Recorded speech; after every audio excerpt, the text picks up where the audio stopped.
이틀 전 발부된 윤 대통령에 대한 체포영장 집행 시점을 놓고 공수처가 고심 중입니다.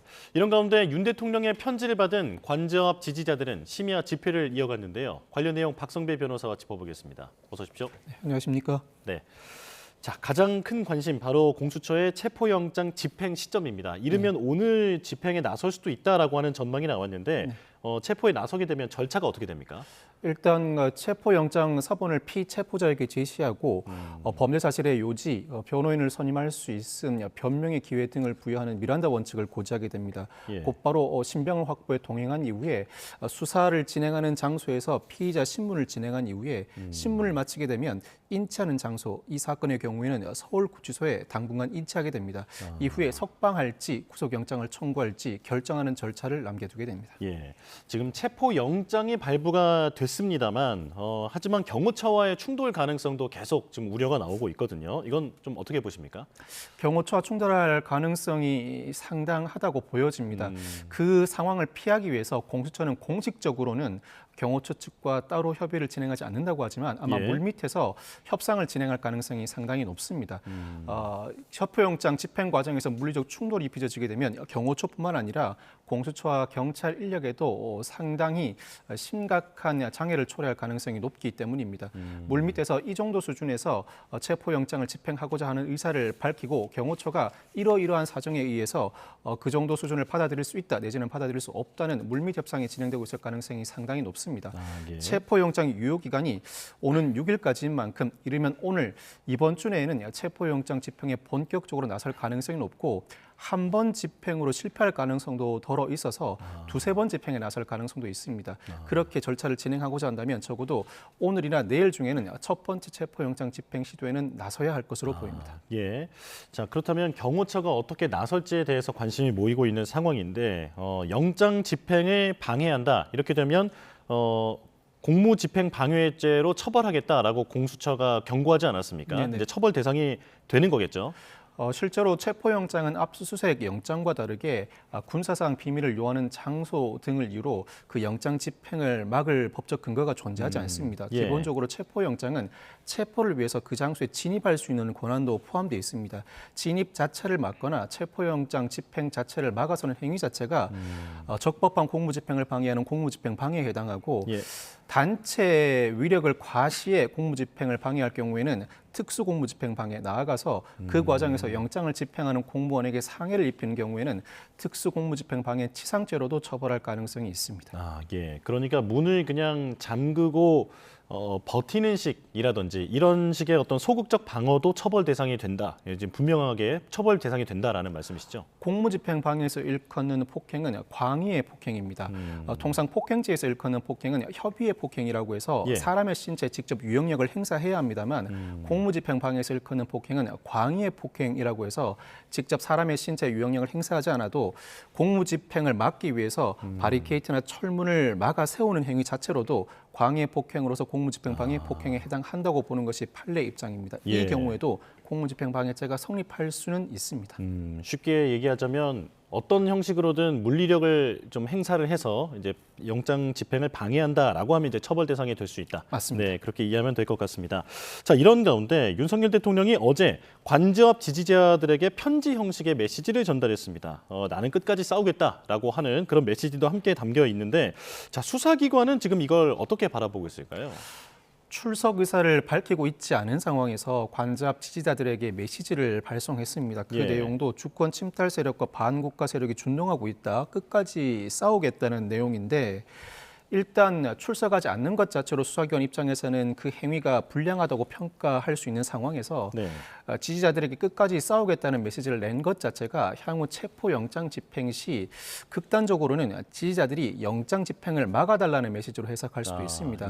상당 부분 공무집행 방해 의사를 가지고 있을 뿐만 아니라 지지자들을 이용해서 공무집행에 완강하게 저항하겠다는 의사로 읽혀서 여타 별다른 범죄가 성립하는지 여부는 변론으로 하더라도 수사기관은 향후 수사를 진행할 시에 강력한 수사 의지를 내비칠 가능성이 높고 무엇보다도 법원이 향후 구속영장 발부 여부를 검토할 때 이 사안도 상당히 신중하게 고려할 가능성이 높습니다. 예. 법원의 향후 사건 처리 절차뿐만 아니라 현재 탄핵 심판 절차를 진행하는 헌법재판소도 탄핵 심판 사유로서 탄핵, 즉 파면에 이르러야 할 필요성이 있는지 여부를 판단할 때도 이 사유를 충분히 참작할 가능성이 있습니다. 그렇군요. 지금 이 지지자들에게 편지 형식의 메시지를 전달한 것이 나중에는 법적 다툼에서 윤석열 대통령 측에게는 불리하게 작용할 수도 있다. 그렇습니다. 네, 이렇게 이해하겠습니다. 자, 그런데 말씀해 주신 대로 두세 차례에 걸쳐서 이런 체포영장 집행을 공수처가 시도할 수 있습니다. 그런데도 만약에 윤석열 대통령이 버티게 되면 이게 어떻게 되는 겁니까? 결국 체포영장 집행에 실패하게 되면 그 체포영장의 유효기간이 1월 6일까지입니다. 그 네. 유효기간을 경고하게 되면 공수처는 체포영장을 재청구할 수밖에 없습니다. 따로 체포영장을 발부받아야 하고 따로 체포영장을 발부받아도 이번에도 영장 집행이 어렵다는 판단에 이르게 되면 네. 전격적으로 구속영장 청구에 나설 가능성도 거론됩니다. 예. 즉 체포영장 집행이 어차피 어려운 상황이라면 구속영장을 발부 신청하고 그 과정에서 윤석열 대통령 측이 영장실질심사에 출석할지 여부는 불분명합니다만 통상적으로는 적어도 한 번은 피의자 신문을 진행하고 구속영장 청구를 하기 마련인데 그와 같이 조사가 어려운 상황이라면 곧바로 구속영장 청구를 하고 만약 윤 대통령 측의 대응 여부와 무관하게 구속영장이 발부된다면 예. 구속영장은 유효기간이 존재하지 않습니다. 언제든지 영장을 집행할 수 있습니다. 예. 이때부터는 관저에 있든 어디에 있든 구속영장을 집행할 수 있는데 마치 윤석열 대통령은 지명수배자와 비슷한 지위에 서게 됩니다. 영장 발부의 유효기간, 영장 집행의 유효기간이 존재하지 않는 이상 구속영장을 발부받는다면 향후 조사에 상당 부분 수사기관은 유리한 위치를 선점하게 되는 것입니다. 예. 영장이 이번에 그 체포영장을 집행하지 못하게 되면 재청구에 이제 나서야 한다 말씀하셨는데 그렇다면 재청구는 어떤 특별한 그 절차 같은 게 따로 있습니까? 특별한 절차가 따로 있지는 그냥 않습니다. 갱신되는 방식인 건가요? 갱신과는 다른데 또 다른 판사가 현 시점에서 체포를 네. 할 필요성이 있는지를 다시 한번 따져보는 것입니다. 예, 피의자로서 예. 출석을 요구했음에도 정당한 이유 없이 불응하고 있는지를 다시 한번 판단해 보는 것인데 사정 변경이 없다면 체포영장 집행이 되지 않았을 시에 다시 한번 체포영장이 발부되는 경우가 일반적이긴 합니다. 예, 그렇군요.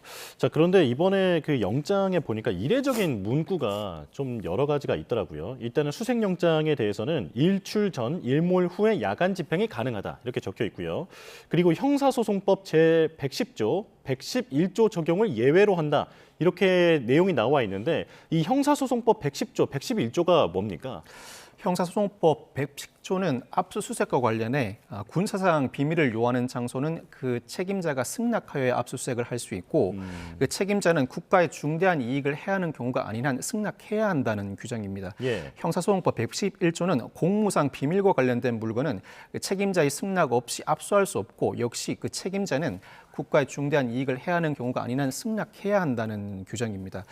예외적으로 수색영장에 이 형사소송법 110조, 111조 적용을 예외로 한다는 문구가 기재됐습니다. 네. 사실 체포영장을 발부하면서 수색영장을 발부하는 경우도 흔한 일은 아닙니다. 체포영장 자체에 어떤 장소에 진입할 권한을 이미 내포하고 있기 때문입니다. 네. 그런데 이 사안의 경우에는 관저가 상당히 넓은 공간이고 상황에 따라서는 피의자의 소재를 발견하기 위해서 여러 장소를 둘러보면서 찾아야 할 필요성이 있으니까 예. 수색영장도 동시에 발부된 것 같습니다. 그런데 수색영장을 발부하면서 영장전담판사가 형사소송법 110조, 111조 적용을 예외로 한다는 문구를 기재했는데 네. 이와 같은 문구 기재는 사실 전례가 없어 보이긴 합니다. 윤 대통령 측이 강하게 반발하고 있는 대목이기도 합니다. 예. 이 형사소송법 110조, 111조의 이제 내용이 뭔가요?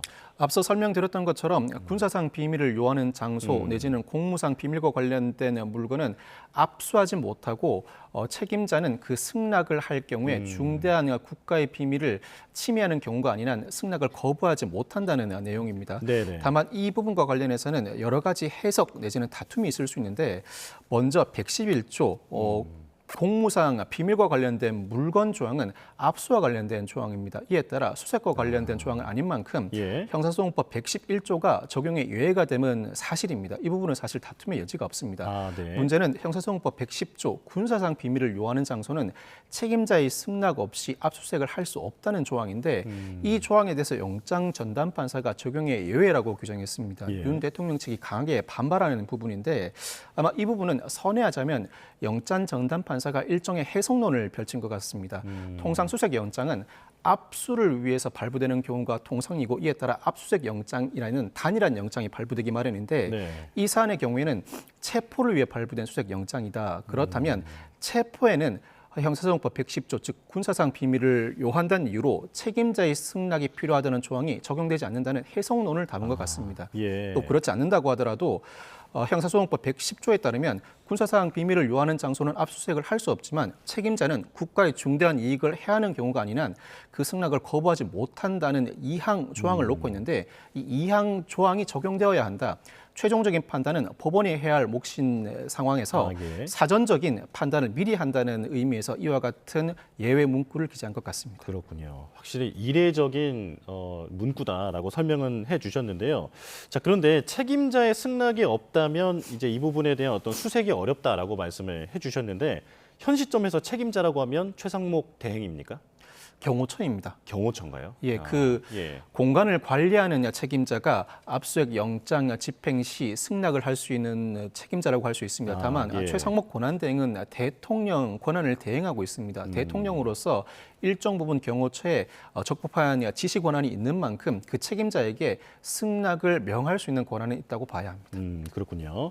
자, 그런가 하면 대통령 변호인단은 지금 이런 영장에 대해서 불법 무효라고 주장을 하면서 대법원에 진상조사를 할 것을 요청을 한 상황입니다. 그리고 판사에 대해서는 직무 배제 그리고 징계까지 주장했는데 이게 실현 가능성이 있는 겁니까? 실현 가능성이 낮습니다. 윤 대통령 입장에서는 상당히 이례적인 체포영장이 발부되었음에도 네. 정확히는 수색영장이죠. 수색영장이 발부되었음에도 다투는 방법이 마땅치가 않습니다. 일단 이 판사의 해석과 판단을 이유로 징계를 요구할 수는 없습니다. 예. 영장과 관련해서는 다툴 수 있는 여러 근거가 있긴 합니다만 우선 영장 항고제도, 발부된 영장 자체를 다투는 제도는 우리나라에 존재하지 않습니다. 뿐만 아니라 준항고로 다툴 여지가 있긴 합니다만 예. 준항고는 구금과 압수에 관한 처분에 대해서 다투는 절차입니다. 수색에 대해서는 다투지 못합니다.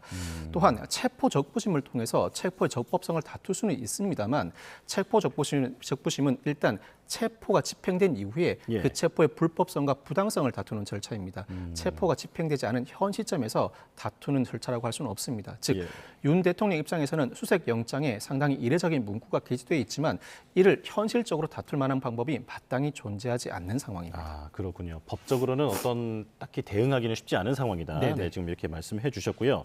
자, 다시 체포 얘기로 조금 더 좁혀서 들어가 보면 윤석열 대통령을 체포한 뒤에 공수처는 지금 조사를 하기 위해서 뭐 100페이지가 넘는 분량의 질문지를 준비를 했다고 합니다. 대면 조사가 이루어지는 건데 누가 나서게 됩니까? 통상 대통령 내지 전직 대통령에 대한 조사는 부장검사급이 해왔습니다. 그리고 상당히 많은 분량의 질문지를 준비해놓고 조사를 진행하다 보니 예. 한 명의 검사보다는 두세 명의 부장검사가 돌아가면서 조사할 가능성이 높습니다. 이 사건의 경우에도 두세 명의 부장검사 상황에 따라서는 차장검사가 직접 나서서 윤 대통령에 대한 피의자 신문을 진행할 것으로 보이고 아마 윤 대통령이 적극적인 항변보다는 진술 거부권을 행사할 가능성도 상당히 높아 보이는데 예. 진술 거부권을 행사한다고 하더라도 일단 준비한 질문을 모두 다 한 다음 피의자가 진술 거부권을 행사하는 태도를 보인다는 상황을 조서에 그대로 기재할 것으로 보입니다. 아마 예. 피의자 신문을 다 진행하고 나면 구속영장 청구를 할지 검토하는 과정에서 일단 서울구치소에 그 신병을 인계해 구금 상황은 그대로 유지할 것으로 예상됩니다. 그 구금 상황, 그러니까 조사가 이루어지는 시간은 최대 48시간인 거죠. 체포영장을 집행한 때로부터 48시간 이내에 구속영장을 청구하지 않으면 석방해야 하는 만큼 예. 그 사이에 관련 조사를 모두 마치고 네. 이런 관련 조사를 모두 마치고 나면 구속영장 청구 여부를 검토할 시간이 필요한데 통상 실무상으로는 36시간 내지는 40시간 이내에는 구속영장을 청구하거나 석방하는 절차를 밟게 됩니다. 그렇군요. 집행 이후부터 48시간 이내라고 말씀을 해주셨는데 그런데 이제 변호사님 예상대로 만약 윤석열 대통령이 진술을 전혀 이제 하지 않는 식으로 거부를 한다거나 그렇게 되면 공수처가 이제는 구속영장 청구로 넘어갈 수도 있는데 이런 진술을 전혀 거부한 상태에서 조사가 이루어지고 그걸 가지고 법원에 이제 구속영장을 청구한다고 하면 이게 받아들여질 가능성은 어떻게 보십니까? 사실 이 사건은 체포영장을 청구하고 발부받을 당시부터 구속영장 청구를 염두에 두고 있다고 봐야 합니다. 체포영장을 집행하는 순간 윤 대통령 입장에서도 단순히 조사만 받고 자신이 석방되지 않으리라는 점을 명백히 알고 있을 가능성이 상당히 높습니다. 이미 공수처는 체포영장을 집행하고 피의자 신문을 진행한 이후에는 구속영장 청구를 예정에 두고 있다고 봐야 합니다.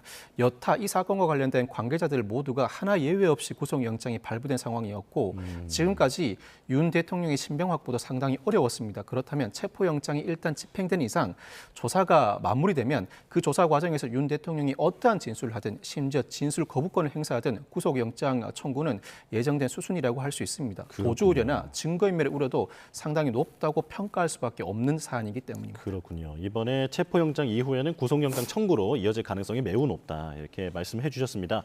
자, 그런가 하면 지금 재판관, 헌법재판관 2명이 최근에 임명이 되면서 이제 헌재가 8인 체제가 됐습니다. 자, 그런데 최상목 권한대행이 3명 중에 2명을 임명하고 1명은 보류를 했단 말이죠. 네. 자, 이 부분에 대해서 야권이 강하게 반발하고 있습니다. 국회의 선출권을 침해했다라고 지적을 하고 있는데 이 부분은 법리적으로 어떻게 보십니까? 사실 헌법재판관은 대통령이 9인 모두를 임명합니다만 대통령은 자체적으로 3인만 임명할 수 있고 네. 국회 선출 3인과 대법원장 지명 3인을 형식적인 절차에 따라 임명하는 과정을 밟게 됩니다. 이런 이 사안에서 국회가 선출한 3인의 헌법재판관 후보 중에서 2명만 대통령 권한대행이 임명한 사안을 두고 국회의 선별적 임명권 행사로 인한 국회 선출 권한 행사라고 볼 여지가 다분합니다. 예. 권한쟁의 심판을 청구하게 되면 국회의 헌법재판관 선출 권한을 침해했다는 사유를 들어 아마 본격적인 심리가 진행될 가능성이 상당히 높은데 이런 그 권한을 침해했다고 볼 여지가 다분한 것이 사실입니다만 결국은 헌법재판소에서 권한쟁의 심판이 온전히 진행되기 이전에 아마 나머지 헌법재판관, 현재 후보로 거론되고 있는 헌법재판관이 아니라고 하더라도 예. 나머지 한 명의 헌법재판관이 임명됨으로써 권한쟁의 심판은 본격적인 심리에 접어들기 전에 각하될 가능성이 상당히 높아 보입니다. 그렇군요. 아마 대통령 권한대행이 되었든 누가 되었든 현 상태 그대로를 온전히 유지하기는 정치적으로도 여러모로 부담이 상당히 많이 따르는 상황입니다. 예, 지금 법리적으로 봤을 때는 이제 국회 헌법재판관 선출권을 침해했다라고 하는 그런 주장에 조금 설득력이 있어 보인다. 네, 지금 힘이 실어 보인다 이렇게 말씀해 주셨고요. 자, 이제 마지막 질문이 될 것 같습니다. 헌법재판관 말씀을 계속 해 주셨는데 그만큼 지금 헌법재판소에 밀려 있는 업무가 상당히 많습니다. 이게 지금 그 탄핵 심판 선고 기한이 180일 아닙니까? 네네. 물론 이제 윤석열 대통령에 대한 건을 가장 먼저 처리하겠다라고 얘기를 했지만 그래도 이게 지금 업무가 너무 과도한 거 아닌가라고 하는 우려도 있거든요. 어떻게 네. 보십니까? 현재 계류 중인 탄핵 심판 사건만 10건입니다. 예. 아마 이 사건들을 180일 이내에 처리한다는 것 자체는 물리적으로 불가능해 보이는데 180일 이내에 처리해야 한다는 헌법재판소 규정은 강행 규정이긴 합니다만 예. 반드시 지키는 경우는 드뭅니다. 아마 헌법재판소는 선별적으로 윤 대통령에 대한 탄핵 심판 절차에 모든 역량을 집중하고 나머지 탄핵 심판 절차는 후순위로 미루는 과정을 밟게 될 것으로 보입니다. 예. 당장 내일 2차 변론 준비 절차를 진행하게 되는데 지난 변론 준비 절차에서 이미 국회 측은 필요한 입증 계획과 증거 신청도 완료한 상황입니다. 내일 변론 준비 절차에서는 헌법재판소가 윤 대통령의 측에 필요한 증거 신청을 받고 국회가 이미 증인 신청 등을 한 부분에 대해서 어떤 의견을 갖고 있는지 그 의견을 물어보는 절차를 밟게 될 것으로 보입니다. 예. 본격적인 변론 준비 절차를 진행하고 있고 변론 준비 절차를 마치게 되면 적어도 180일 이내 전례에 비춰본다면 적어도 7, 80일 이내에는 윤 대통령에 대한 탄핵 심판을 마무리할 가능성이 상당히 높습니다. 예. 여타 탄핵 심판 절차는 그 후순위로 중요도에 따라서 선별적으로 그 절차를 진행할 가능성이 상당히 높습니다. 예, 헌재에 올라온 안건은 180일 이내 처리한다가 강행 규정이긴 하지만 현 시점에서는 현실적으로 윤석열 대통령에 대해서 그 사건을 최우선으로 진행할 것으로 보인다. 예, 이렇게 말씀을 해주셨습니다. 자, 여기까지 듣겠습니다. 박성배 변호사와 함께했습니다. 고맙습니다. 네, 감사합니다.